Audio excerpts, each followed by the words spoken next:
Hi, Warriors. Let's have a good week. How you doing, Hugo and Richard, Brock? How's it going, guys? Well, it's slow today, huh? Morning, Dale. Hey, weekend? Ryan. How are you? Yeah, not bad, mate. Good weekend, you? Yeah. A lot of football. The real football, you know what I mean? the one that you can't actually kick or touch you with can your kick. foot. There's some kicks. There are some kicks. You're right. And you can kick the opponent if you can get away with it. I'm a huge fan of American football. Huge fan. I think the strategy behind it is insane. But don't call it football. Come on.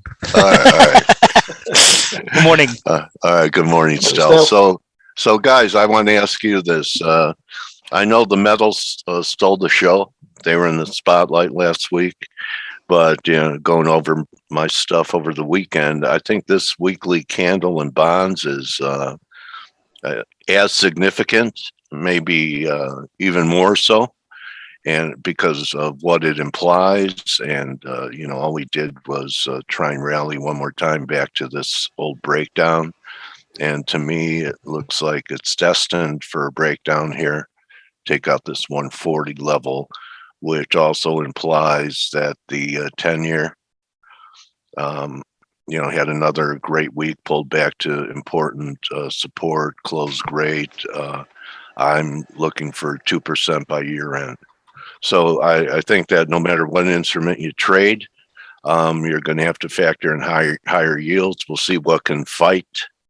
If I'm right, what could fight 2% 10-year, and what is under pressure because of it. So I have pretty high conviction about this forecast. So that to me was really the key for last week, was the fact that yields looked like they could travel up there and make new highs in the 10-year, and even the longer term bonds were weaker. What do you guys think rate wise? Is the same thing being reflected in bunds and things over there in Europe? Yeah, pretty much. I think it's pretty much all about the curve, really. And how we factor in the path of rates. Is it flattening over there, Ryan? Yeah, or steepening? No, it's flattening a bit. It was flattening a bit, I think, on Friday. Okay. Just reflecting, these ever-changing rate dynamics. 1 minute ECB rates are coming forward, the next they're going back again. It's the back and forth. So really, the market is pretty set to when rates are happening next year. The Fed is just a question of when, and it's going to take a couple of months for us to get a clean idea of that. Probably not until the new year, unfortunately. But I'll make you right about the 10s. If we do manage to hold these levels in 150s, then we should see a push up to back to that 170 area. Break that, and then you're getting your 2%. Might be a push before year end. I don't know, but I think it's coming as well. I do. And Stel, I know you trade these. This is a nice weekly candle. I'm wrong under last week's low at TBT. Yeah, I mean, I think yields are going higher. They have to go higher. The problem is timing this. It's very difficult. Having said that, if you go long TBT or TBF, which is the non-leveraged one, which I trade that one as well. You're down senior citizens. Yeah. You're not 65 yet. Yeah. You have to trade the leverage one. You're too young to get into non-leverage trades. Yeah, good point.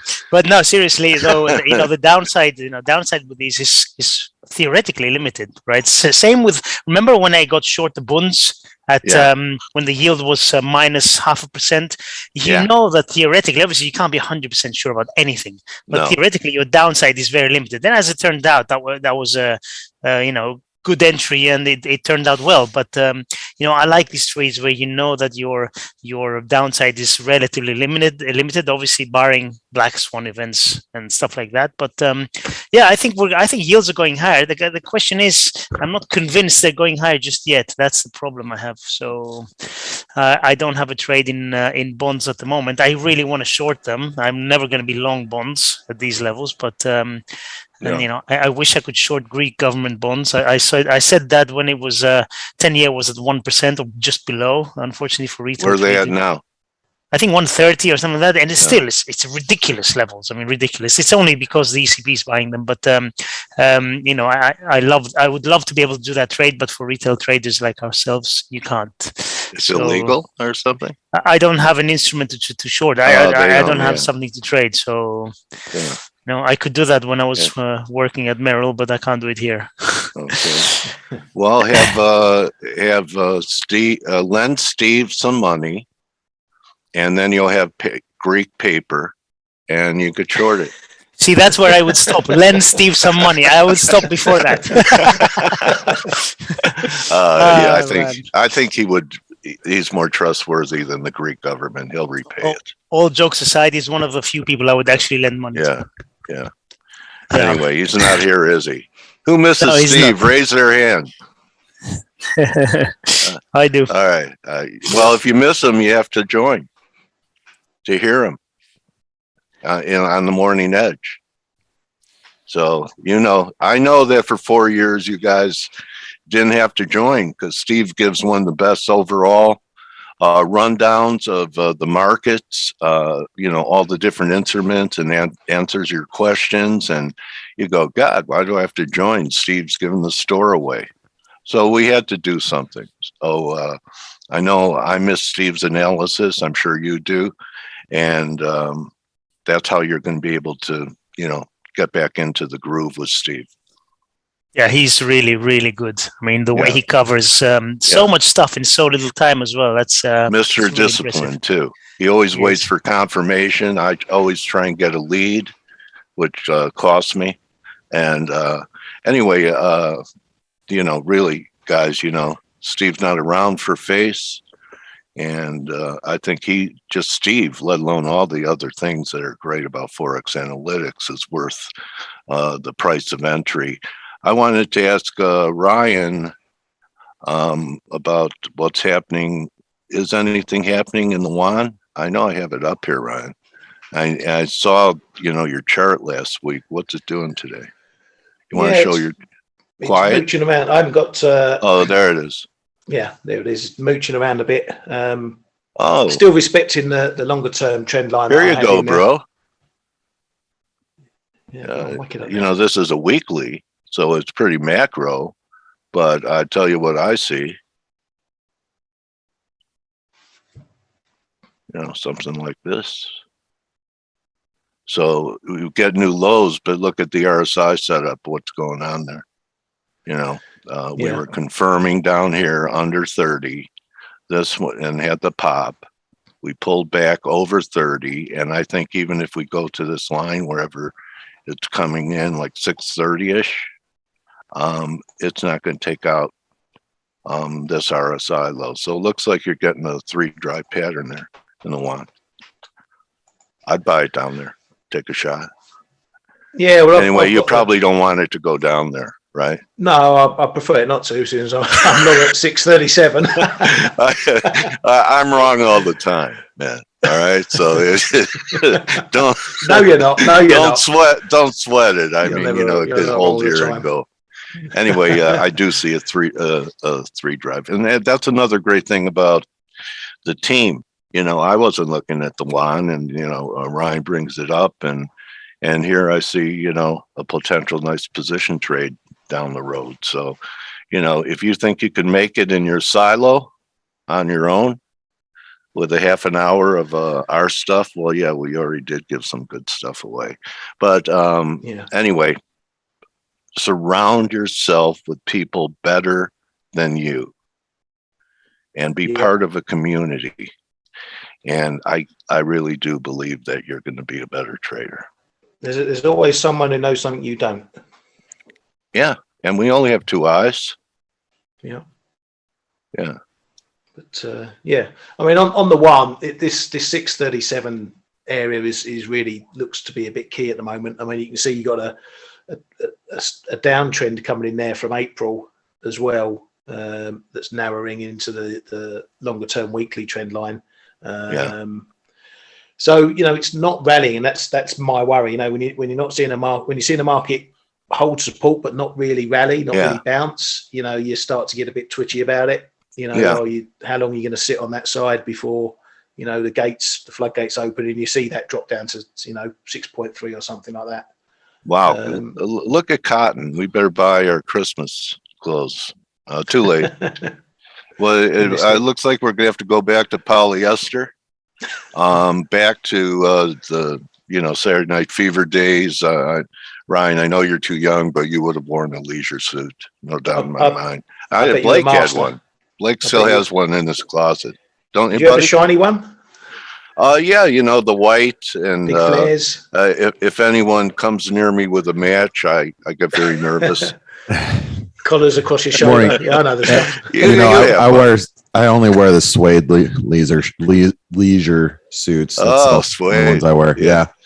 Or the not suede. I had a Beetle jacket, you know, the ones without the collars, you know, in grammar school. And Beetle boots. Dale, you are a fashion icon, I'll tell you that much. Oh, man, I tell you. Skokie, Illinois, I really, you know, lit it up. How were you guys? How did you go? Did everybody have a good weekend? God, I can't speak this morning. Yeah. Morning, Blake. Good morning. Nice good weather. morning. I hope everybody had a good weekend. You know, you were talking a little bit earlier about Steve, and yeah, Steve joins us at the for the Morning Edge, and you know, one of the things about the face webinars, you know, we want to obviously give you guys some ideas and things to do, but you know, Steve would literally go through the entire market and He'd have 10 trades by the time he was through. Yeah, I mean, he 10, just 15 trades. and so we still give him that opportunity. We just do it for the ForexAnalytix folks just in general. So yeah, you can't be a humanitarian all the time, or you'd be the smartest guy pushing a shopping cart under an underpass. Yeah, that's one way to look at it. So, all right. Anyway. So, but you know, speaking of giving some things away over the weekend, you know, when the week ahead video, we were talking about the Aussie dollar and you know, being very careful about being on the short side of this Aussie. We're reaching for, you know, the 74-cent level in the Aussie, and I actually think, you know, based on what equities are doing, that it's entirely possible we get there. Look at equities. I mean, we are at bull flag pattern. You know, we are at the highs of the session. We might actually take out this big fib level. What I think is that we're going to stop short of it, and I still think this big, you know, 161% extension is going to stick, but you can't just sit here and be shorting equities right now with it in the face of a bull flag pattern. What I would be looking for at this moment, if not short already, you look for it to stall or you know, reject the highs at this point. But I mean, the market, gosh, here we are on Monday. You know, all sorts of reasons to be long, I guess, after 100% move. What are you guys' thoughts on risk appetite going into the new week, Steve and Steve and Ryan? You see, we're talking about Steve now. We talk about only Steve. Yeah.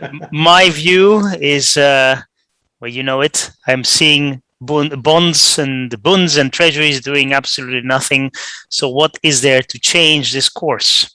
Unfortunately, I don't see anything to change this course. And I've been saying this for weeks, right? And what have equities done? They're just grinding, right? Okay, there's a small correction there, but they just grind. And I don't see how this is bloody going to change. Sorry about the bloody word, but I don't see it. Okay. Well, Ryan, how do you feel about equities here? I mean, you know, here we are going into year end.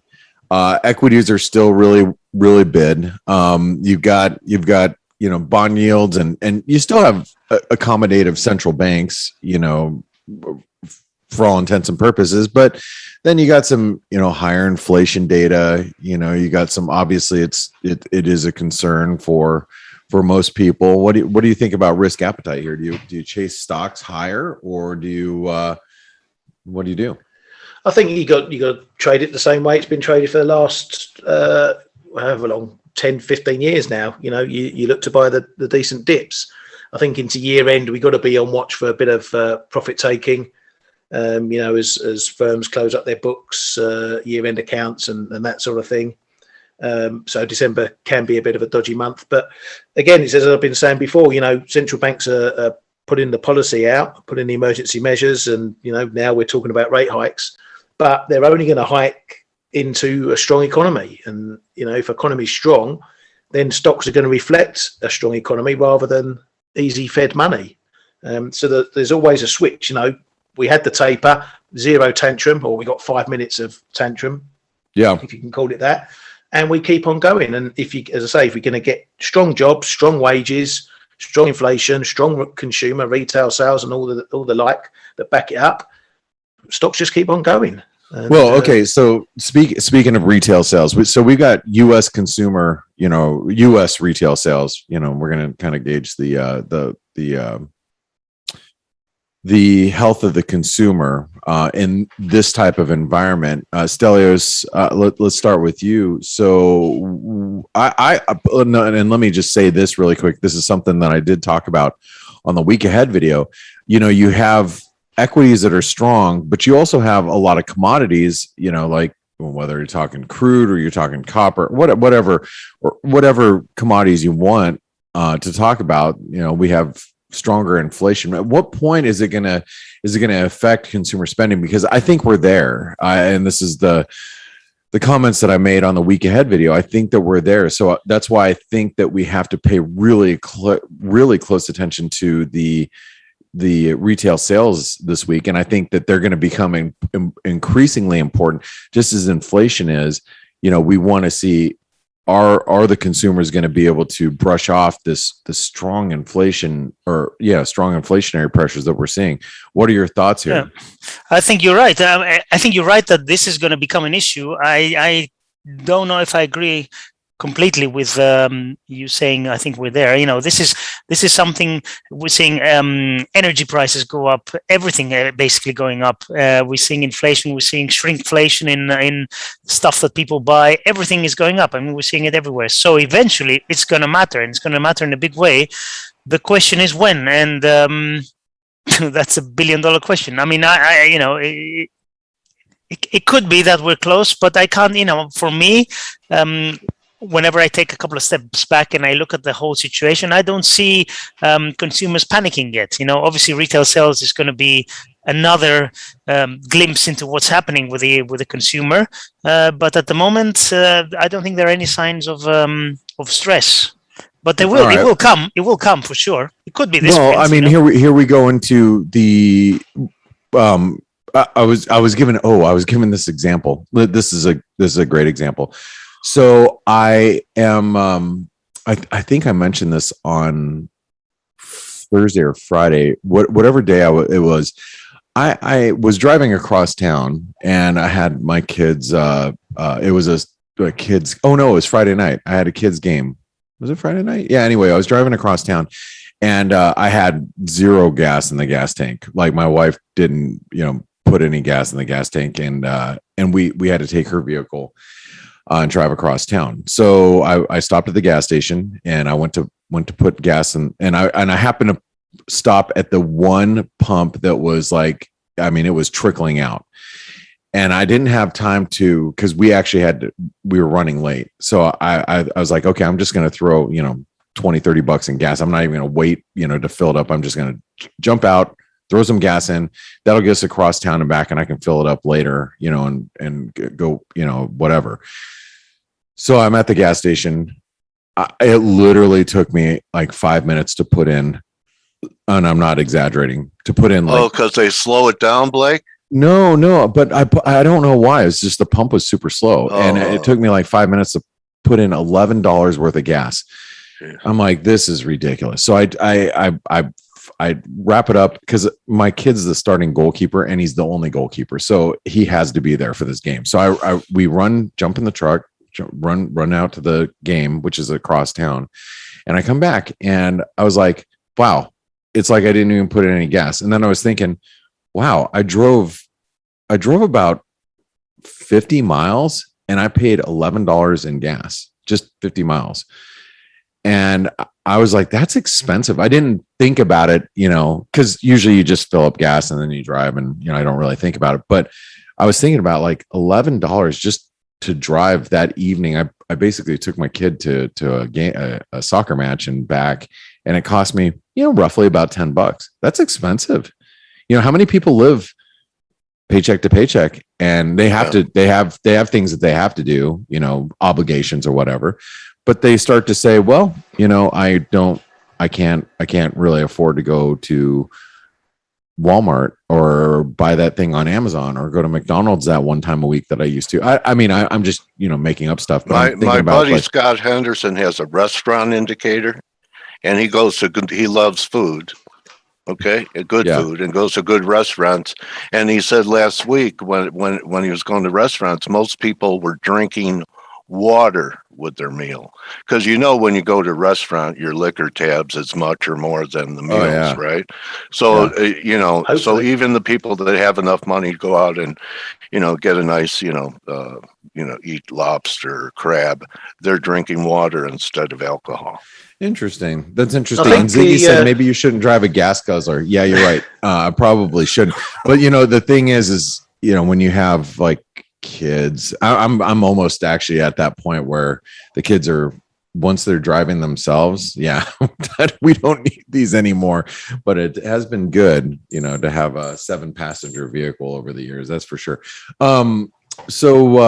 But anyway, any thoughts on like how this is going to impact consumer spending, Ryan or Stelios? I mean, I was kind of shocked, because like I said, I normally don't think about that type of stuff. It just happened to be that one situation, I think the numbers we need to watch is going to be November, December, because now those are the two big shopping periods. You get all the Black Friday, Cyber Monday, and all Christmas and all that sort of Thanksgiving, all that sort of stuff. So it's these. You have to take these 2 months together, really, because sometimes you get a strong November and a weak December, or vice versa, and then obviously it all falls off a cliff in January.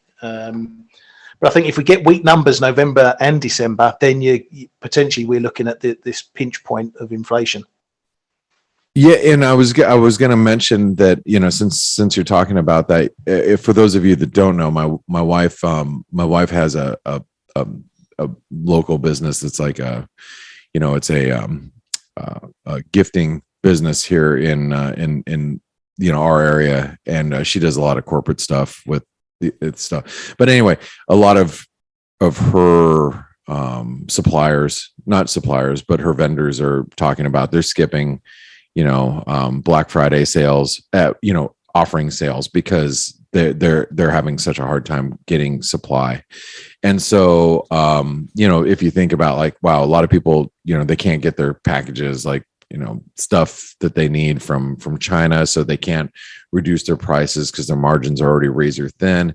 Then you got people that are already that are having a hard time getting items, and then prices are going up. And it's going to be an interesting holiday season, I think, for consumers. It's going to be interesting to see how it all shakes out. A couple of things I want to bring up really quick. We talked about a big breakout in the dollar index. We've been talking about that recently, and I didn't tell you guys, or maybe I did tell you guys this, but I know all of our Forex Analytics folks that are in the chat room, they already know this. I liquidated all my dollar positions Thursday night because I was talking about the risk that the market was facing over the weekend with, potentially, ideas about Biden and Chinese President Xi that are talking today, and, oil reserves, which, by the way, the administration talked about releasing some oil reserves to help with some of these energy costs.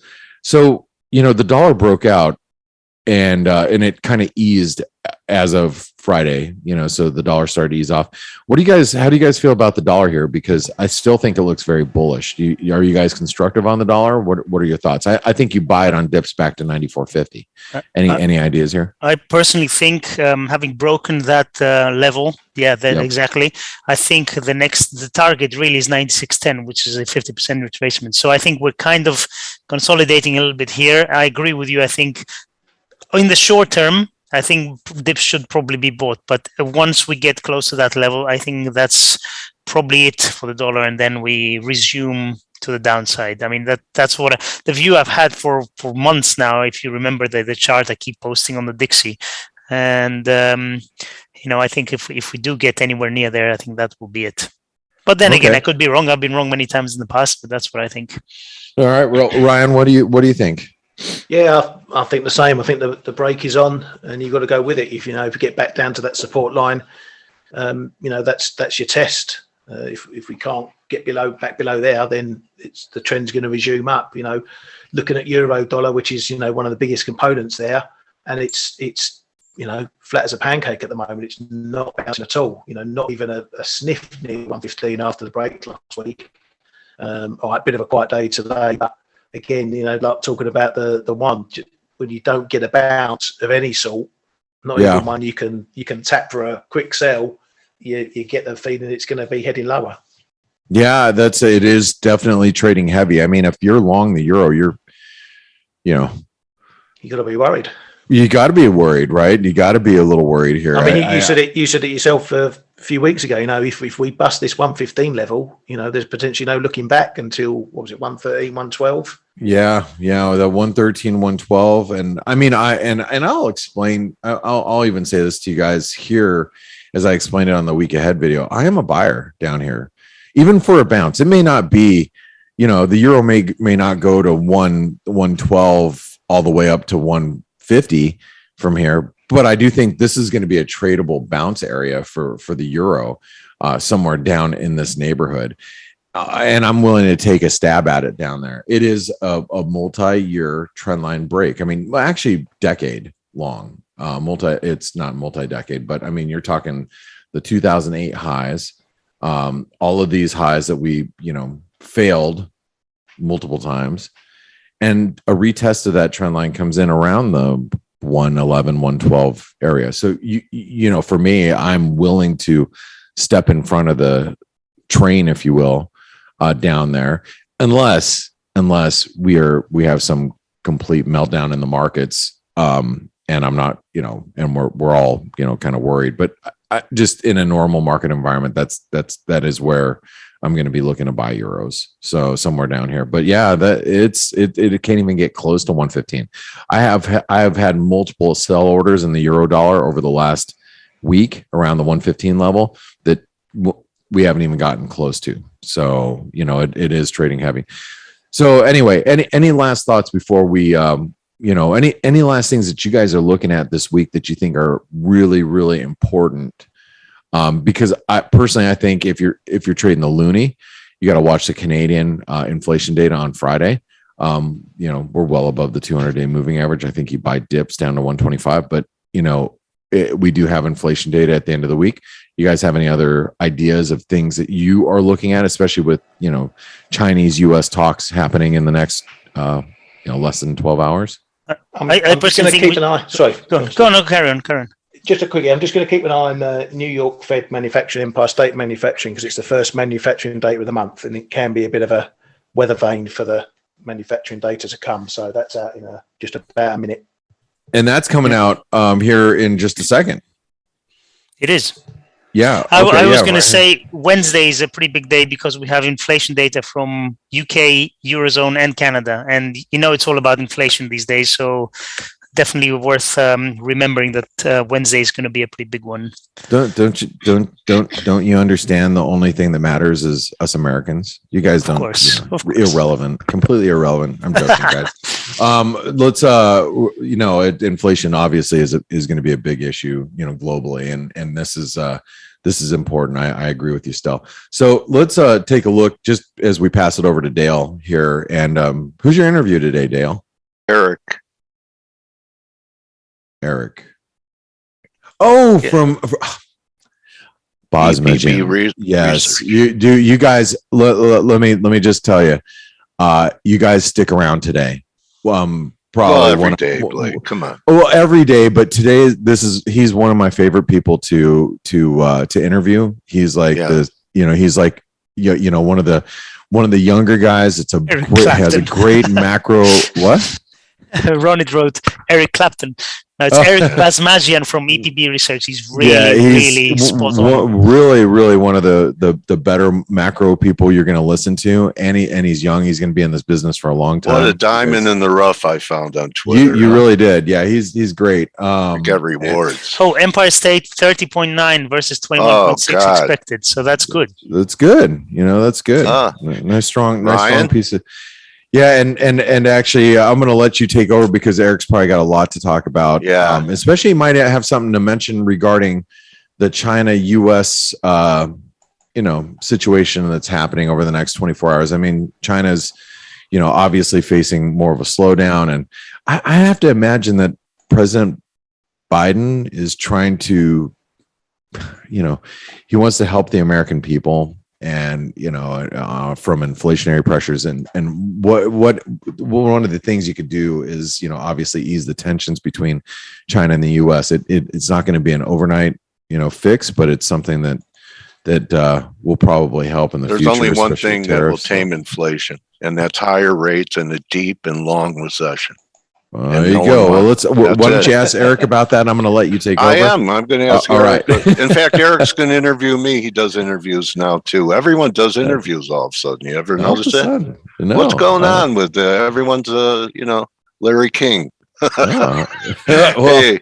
All right. I'll let you take over. See you guys.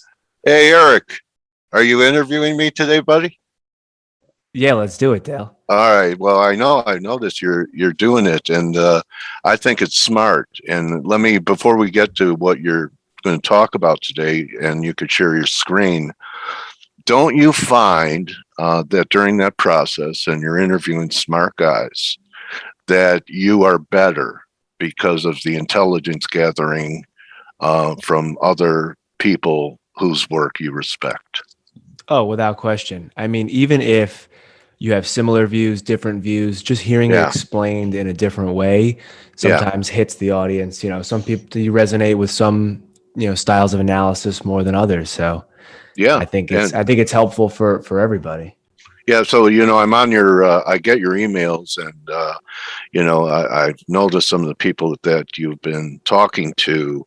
And, I'm wondering, what's the most important, relevant piece of information you've gathered through interviewing people over the last 30 days?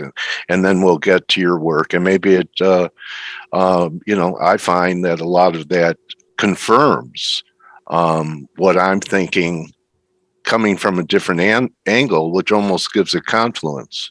Does that happen in fundamentals too?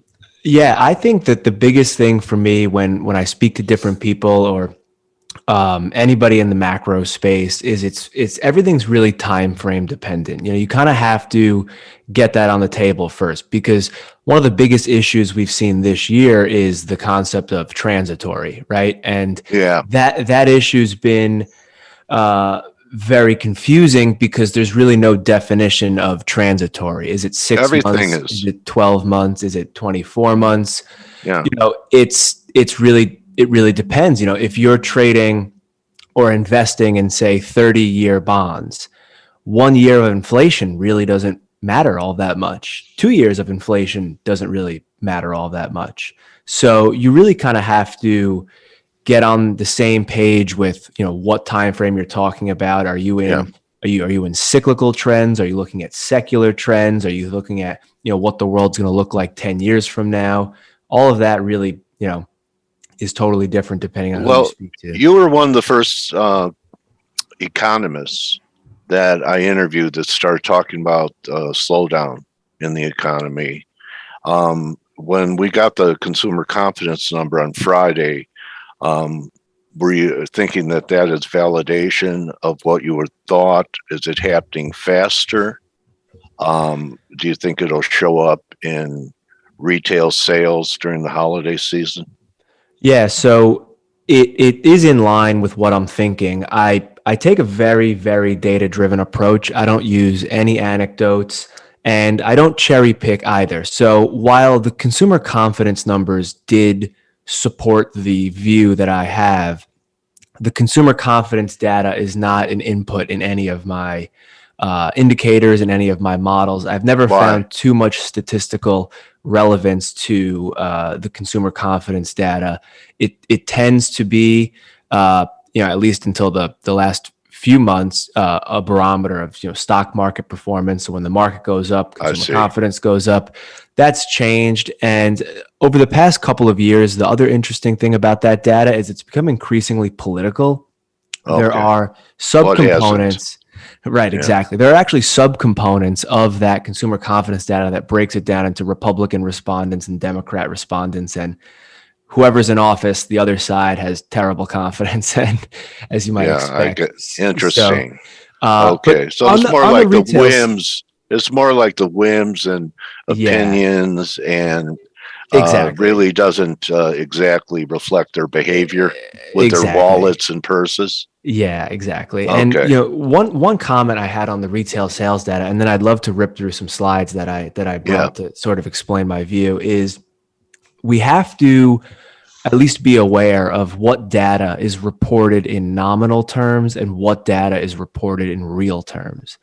So retail sales is reported in nominal terms. That's inclusive of inflation. So if we look at the consensus forecast for the report tomorrow, retail sales are expected to increase 1.0% for the month. But if we remember last week, the consumer price index rose 0.9% for the month of October. So what that means is real retail sales are only expected to increase 0.1, which when you annualize that's about 1.2%. So real consumption in real terms has already declined pretty significantly.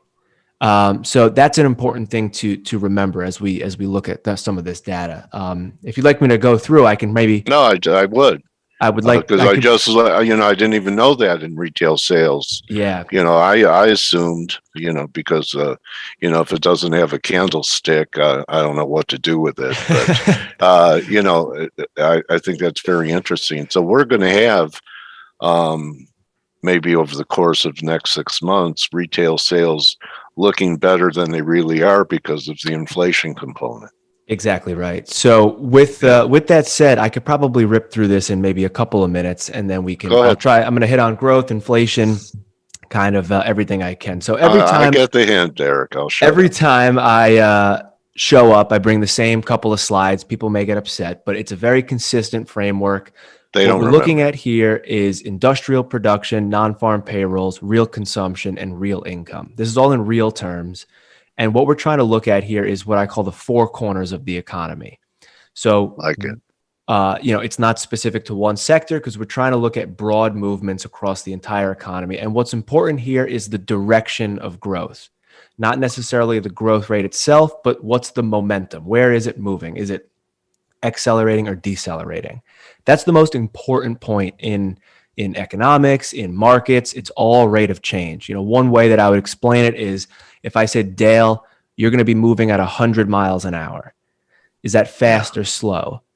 Well, you really can't say, because if you're in a car, that's probably quite fast. But if you're in an airplane, you'd be probably going down, right? Yeah, so right. It totally depends where you're coming from. And what we can see here is that all economic data, whether it's production, employment, income, consumption, all increased throughout the beginning of the year, and right around March of 2021, every data point basically peaked in growth rate terms. And that's not a base effect because this isn't a year-over-year calculation. And it's not an anomaly because it's across all four corners of the economy. So what we can do is we can smush these four indicators into one and sort of get a real-time barometer of what's going on. Again, we can see that the growth rate increased throughout the beginning of the year. We had a very definitive peak in March 2021, and the growth rate of the economy in real terms has been declining every month since. Why is that important? That's important because if we look at bond yields, when did the long-term bond yields peak? March of 2021. Everything is correlated to the direction of growth. If we look at the yield curve, peaked in March 2021 because everything's correlated to the direction. If we look at the stock market, we have to sort of look at the stock market in relative terms because we have to sort of net out inflation. So if we look at the relative performance of the Russell 2000 to long-term bonds, everyone, is very afraid of bonds. Nobody likes bonds. March 2021, Russell to bond peaked. So despite this crazy inflation that we've been having, you would have been better off sticking your money in 30-year long duration treasury bonds by quite a margin than a cyclical index like the Russell 2000. And what may be more relevant for this audience is what happened to currencies. I like to look at what I call cyclical or commodity sensitive currencies. This is a median basket of the Aussie and the Canadian dollar, peaked in April 2021, and that's been declining since. All of this is extremely consistent with an acceleration in growth that happened in the beginning of the year, a peak in growth that happened in March 2021, and then a subsequent decline. So then the real question is, where does growth go from here? That's going to determine the next 6 to 12 months of all of these major asset classes, and we can get into that. But before that, some comments on inflation. Inflation, obviously, extremely elevated, 7% based on the way I measure it, 5.3% based on core. And what's been driving it? A lot of people are looking at rent and a lot of people are looking at other components. The real big driver here is durable goods. Durable goods inflation is really driving the bulk of the move in inflation, even though it's a smaller portion of the CPI basket. Everyone loves to focus on rent because it's 30%, 33%, and it's very important. I'm not trying to dismiss that, but we also have to look at the volatility of these components also. So durable goods, while it's 10%, rose from 0 to 20, while CPI is 30%, rose from 1 to 3. So durables is having the outsized impact. And we have to say, okay, well, why is that happening? Because we had a major spike in durables consumption. This chart shows nominal income. So this is including inflation, including all of the stimulus payments, including everything, every single bit of income in the economy. And if you look at the trend line since 2000, inclusive of the stimulus payments, we're right back on the same trend line as we were before. But if you look at the blue line, durables consumption increased so massively, we basically pulled forward 7 years worth of durable goods consumption in a year. And this was a global phenomenon, which That's is why a lot. That's huge. a lot. So, That's a point that I like to bring up is, was this really QE related? Was this really stimulus related? You can't say fully because income is no higher than it was, but durables are a lot higher. So it was really a behavioral change. It was locking people inside. You can't consume services. You can only consume durables. People moving from cities to suburbs. Now you have to furnish your home with furniture and ovens and microwaves and refrigerators. All of that is durable consumption that requires manufacturing and shipping. So that's where the logjam is happening. And it was more of a behavioral shift versus an income shift. Income totally contributed to it. Not saying that the stimulus was not a factor, but it was definitely more of a behavioral impact. Getting a question from Paul. What's the good PPE? The goods PPE? Yeah, I don't know what he's really talking about. If he's, goods inflation was on this chart here, was 15% over the past 6 months. I'm not sure if it's relating to the inflation, but the goods component is the one that's driving the inflation because of such a massive pull forward. This is about 7 years worth of goods consumption. But you do see that we are. Has this ever happened before? Oh, no, not even close. And we do see that the goods component is falling now, and we would expect that to normalize. And as that normalizes, then the inflation rate should come down. But this is going to take some time to work off here. So what if personal income breaks the uptrend line? Well, I'm going to get to that on my next slide. Oh, okay. So here we have real income. So why is this inflation mattering? This inflation matters because all of the income that people are getting is not making up for the inflation. This is not a wage spiral. This is not, the economy's so good, so inflation's picking up. What's happening here is we artificially shifted consumption to durable goods. It broke supply chains. Goods inflation's rising out of control as a result. And what that's doing is it's eating into people's real income. This chart is real disposable income per capita. Again, this includes all of the stimulus payments that were sent out. You can see it in these big spikes here at the end of the chart. These are all the stimulus and bills that were sent out. Inclusive of all of that, if you go back to 2009, we're below that trend line in real terms, which means that over the last 12 years, no matter what they've thrown the kitchen sink at it, real incomes have not increased more than 1.8%. on an annualized basis. If you exclude the transfer payments and you look at just what is the real economy generating in terms of income, you could see the trend line from 2009 to 2020, and you could see this glaring hole in real incomes. And why is this all important? This is going to be my last slide. It's because if you look at real GDP per capita, this is the closest proxy to what we call the standard of living. It was a horrible trend before COVID, only increasing at about 1.6%. And we've thrown about $5.7 trillion worth of borrowed funds at this problem. And what have we got for it? A trend that's lower than we were before. And this is a result of unproductive debt burdens and declining demographics broadly. So that's sort of my quick take on the state of the economy as it is right now. Great narrative. I wanted to ask you, when you're talking about durables, the agricultural commodities are not durables, right? I mean, the Fed can't print corn. That's right. Or beans or coffee or cotton. You look at almost any commodity chart across the board, and we're at meats, everything, at levels that are at historic highs. And I don't think that even higher interest rates or recession drive those prices down. I saw this in, the Volcker era. What's the Fed going to do here with what's happening with wages? Do you really think they're going to lean into and continue to taper and possibly tighten with everything you just talked about? Well, I certainly think that they're going to try, because politically, with inflation running at 6-7%, it's very difficult for them to sit there and sort of take the criticism. So I think they're going to try, and they're going to try with as baby steps as they can, start just by reducing quantitative easing.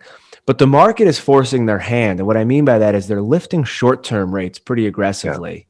And we're actually pricing in a rate hike as early as June of 2022, which is cutting against the Fed's guidance. The Fed wants a very slow and methodical tapering process that they've outlined is going to, consensus believes it's going to end around June, July of 2022. And the market's saying that they're going to have to hike rates simultaneously as the program's ending, which is not what the Fed wants. They want to unwind the program, wait for a little bit, see how things react, then start to raise rates. And the market's saying, no, you have to raise rates now. And what that's doing is, going back to this chart, is it's causing a massive flattening of the yield curve, because the long-term rates, the ones that are sensitive to what goes on over the next 10 or 15 years, are saying you could raise rates, in the here and now to combat inflation, but the economy is too structurally weak and you're going to have to lower them again.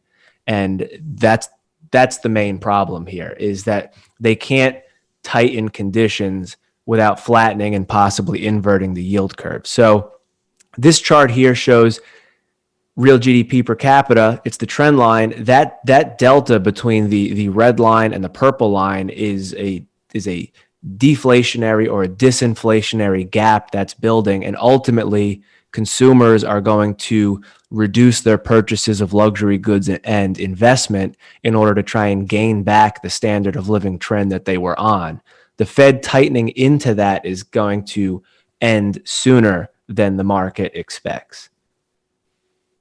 Okay, so it maybe not even get to tightening. But anyway, I think that's what Dalio is saying, that they'll begin to taper and then reverse it before they even get to tightening. So, translate what you're seeing, and people say, well, Eric, God, should I be in the market? What should I do? Should I sit in cash? Are bonds still a good place to be in this type of environment? I know that you don't recommend trades, but do you have themes for how people should invest during a economic period like this? Yeah. So the way that I approach the world is I always come at the situation with a balanced portfolio framework. I personally like Dalio's all-weather framework as a baseline. It's got stocks, bonds, gold, and commodities all balanced in a way that, whatever happens, you have some asset that's weighted appropriately that's going to perform well.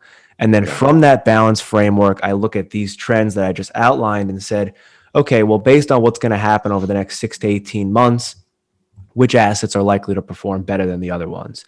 So given my outlook that the economic growth rate is going to continue to decline, what you'd want to overweight in that scenario is the long-term bonds, despite how hated they are. You'd want to, I believe you'd want to. They do look lousy right now, though, Eric.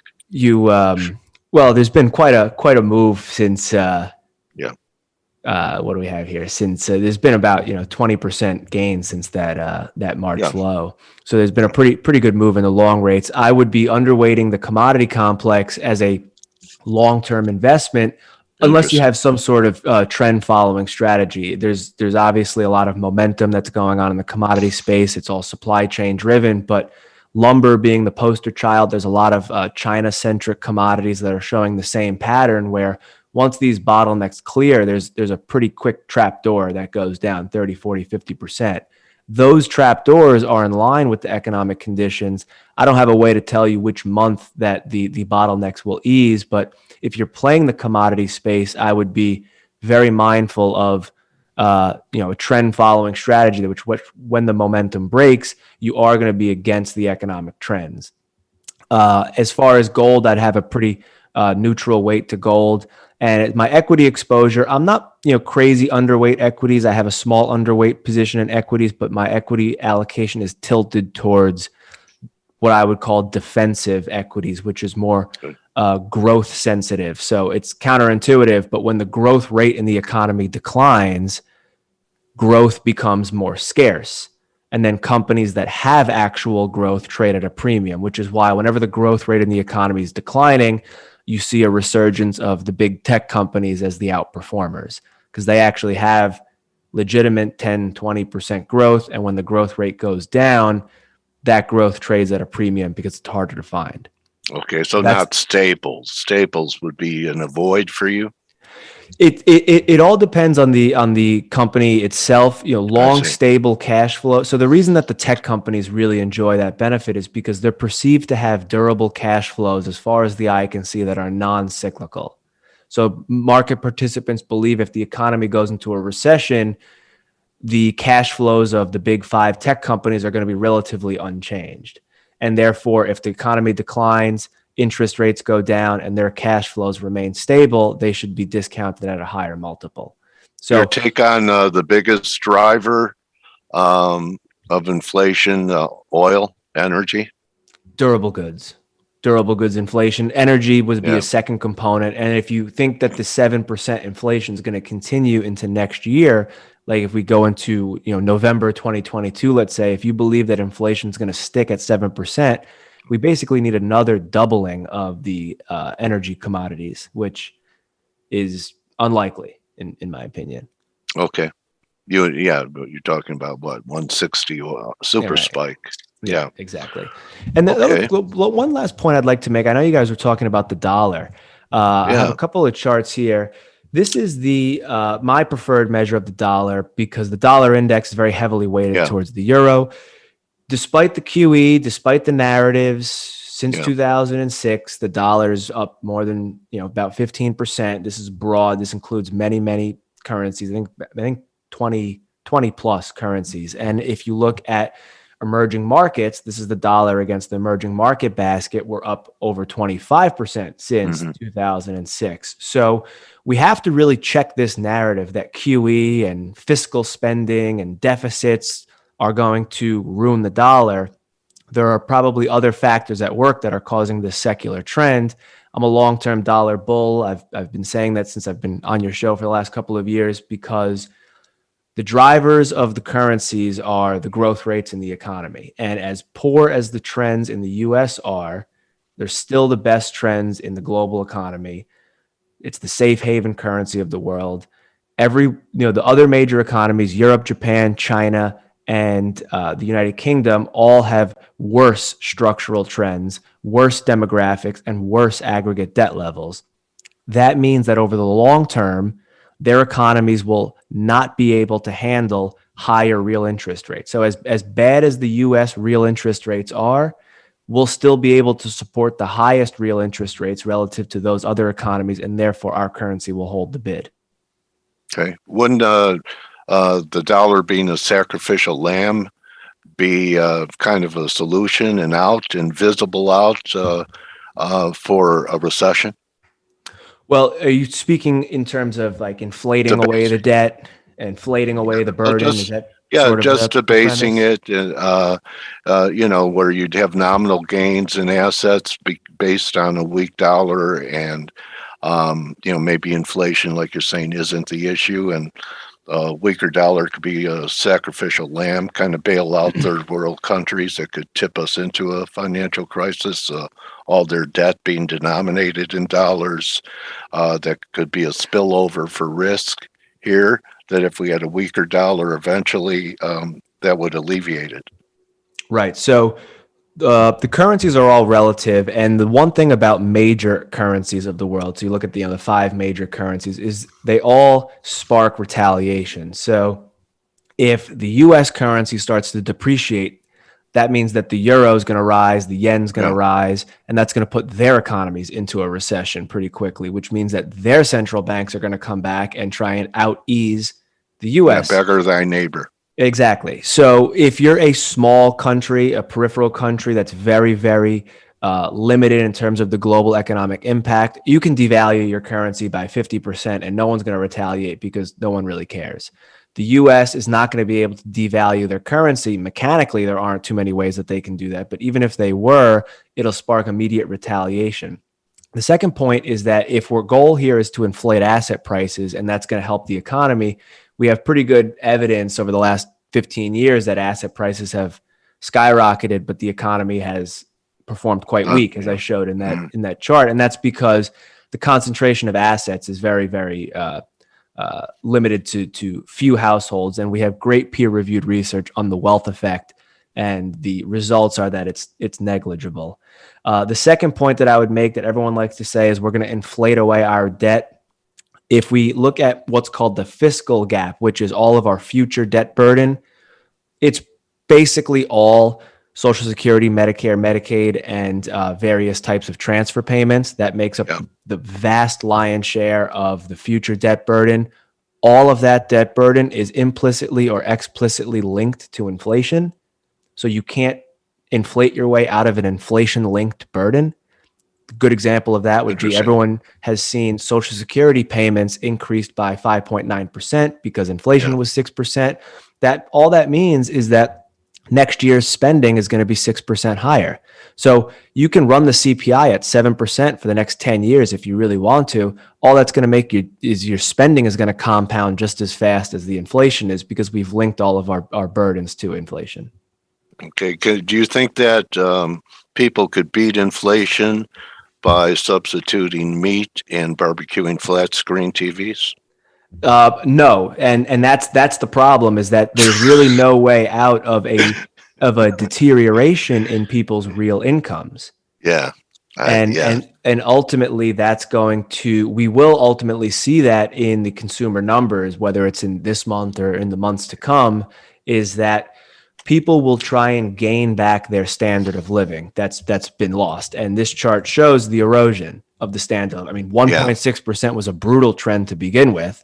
It was over 2% before. Now we keep resetting to a lower and lower trend every time the economy has a blip because we paper over the problems with excess debt. All of that debt's unproductive. It's not printing money, it's debt. Could we ever retest that 2020 spike low? Well, do you think that could happen? I don't foresee that unless we have other lockdowns. But if you look at other countries that are further along this debt burden and demographic track, like Italy, for example, they've pulled back into it. Their real GDP per capita is actually lower than it was in 2007. Wow. So they've made no progress in the last 13, 14 That's years. Italy. How about Greece? I haven't looked, but I believe they're basically the same. Japan is another one. All the countries that are further along the demographic track, and these are my charts on demographics. You know, I don't want to run, but we all have aging populations. This is the share of 65 and older. When the line's going down, the population's getting older. It's not just Japan. It's not just the United States. It's Europe. It's the United Kingdom. It's China.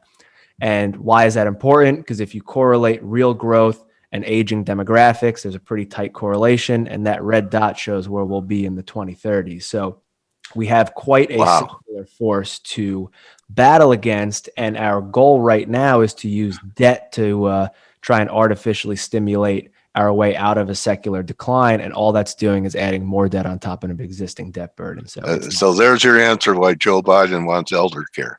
Yeah, it's not going to work. Yeah, exactly. Yeah. And anyway, wow. What a bunch of ultacockers, which is Yiddish. I'm not going to translate it. So anyway, Eric, great insights again, and learn from you every time you're here. It's amazing.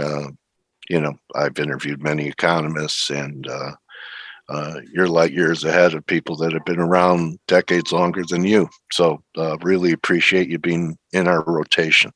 No, I appreciate you reaching out, and this has been great. I got introduced to Blake, so this has been wonderful for me as well.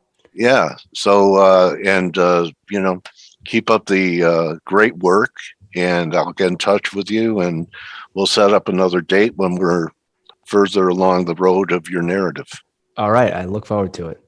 Okay, everyone, that's Eric, and the best place for them to follow you, Eric, is on Twitter and at your website. There's take a screenshot so you know where to reach Eric. Go to his YouTube videos. That's where you have all your interviews and your own stuff. He writes for Seeking Alpha.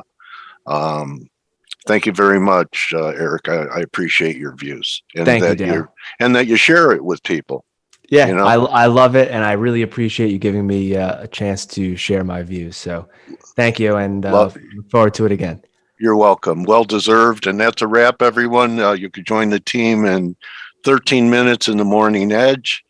And remember, don't just count your economic indicators, count your blessings. And I'll see everyone for Turnaround Tuesday. Adios, everyone. See you, Eric. Thanks again, man.